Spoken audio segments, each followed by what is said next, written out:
Dalam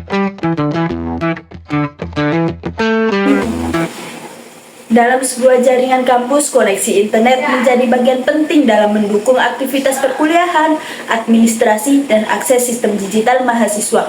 Namun, sering terjadi gangguan jaringan ketika salah satu ISP mengalami masalah, meskipun koneksi fisik masih tetap terhubung.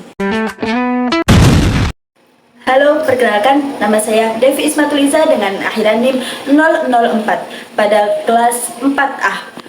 Video ini dibuat untuk memenuhi tugas mata kuliah administrasi jaringan komputer mengenai simulasi load balancing dan failure menggunakan mikrotik.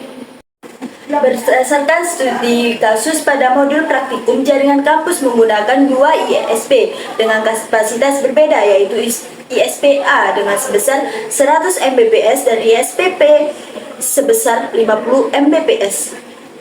Permasalahan yang terjadi adalah kondisi link output not internet, sehingga diperlukan metode cross routing, load balancing PCC, dan monitoring menggunakan IDS Surika. Pada topologi ini, ISP-A terhubung pada interface Ethernet 1 dan ISP-B terhubung dengan Ethernet pada Ether 2 pada router mikrotiknya. Jaringan lokal dibagi menjadi dua VLAN, yaitu VLAN dosen dan VLAN mahasiswa. Selain itu, terdapat server short IDS yang digunakan untuk memantau trafik pada jaringannya. Nah, pada konfigurasi NAT digunakan Action Mesh Square pada masing-masing interface WAN agar klien dapat mengakses internet melalui kedua ISP-nya. Dan hasil konfigurasi terlihat bahwa rule NAT sudah aktif dan trafik juga berjalan dengan lancar. Metode ini digunakan untuk membagi trafik jaringan berdasarkan kapasitasnya bandwidth masing-masing ISP. Karena ISP A memiliki bandwidth yang lebih besar dibanding ISP B, maka perbandingan trafik dilakukan dengan rasio 2:1. Nah, paket dari klien pertama masuk melalui tahap pre-routing.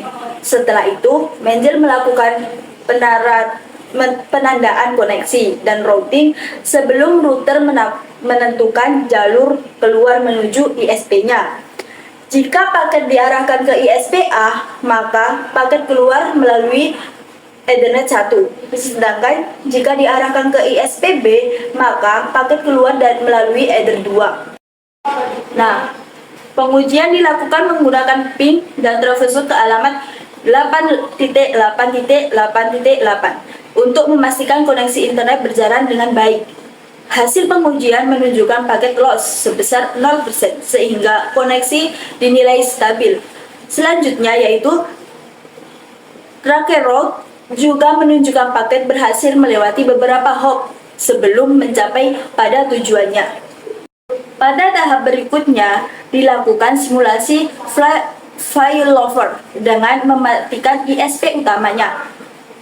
Selanjutnya, recursive routing akan mendeteksi gangguan koneksi internet dan secara otomatis memindahkan trafik ke ISP cadangannya. Dengan metode ini, koneksi internet tetap berjalan tanpa perlu konfigurasi secara manual lagi.